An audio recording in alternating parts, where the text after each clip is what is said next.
Truffle Kerfuffle is an area-controlled tile placement game for 2 players. One player will be playing as a colony of black truffle, and the other as a colony of white truffle, growing in 2 patches of forest soil. At the end of the game, the player with the most truffles connected to nutrients wins. To set up, shuffle the deck and place 2 cards face up on the table, forming 2 separate soil patches in the forest. Then deal 2 face-down cards to each player. Starting with black, players alternate turns. On their turn, players may draw a card from the deck and play it face up to either patch as soil that's been equally occupied by both truffle colonies. In this game, whenever you grow your colony, you're also growing your opponent's. When placing a card, players must be aware of the number on its squares, which represents soil depth. The card must be placed so that it touches both the card that comes before it and the card that comes after it in order. Truffles themselves are in fact the fruiting bodies of a fungus that consists mostly of an underground network called mycelium. It's a bit like a plant's root system.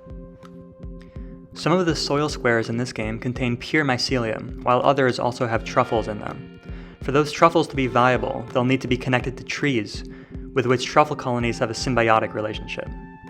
Instead of drawing a card and placing it as soil, players may instead place one of the reserve face-down cards as a tree root.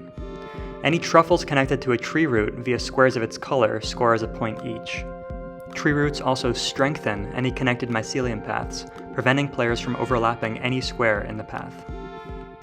Knowing when to place tree roots depends on how far you want to push your luck. Wait too long before securing your truffle-filled path of mycelium, and your opponent could split it up. Play a tree root too early, and you might not get the right cards later to fill that section of mycelium with truffles. If a card cannot be legally placed anywhere, it counts as 1 point at the end of the game. The game ends when the last card has been played. The player with the most points, that is, the most truffles of their color connected back to a tree root, wins the game. Here you can see the final result of this game, with the scoring truffles marked with a check. You can also see the final number paths through the soil patches. That's Truffle Kerfuffle. Thanks for watching.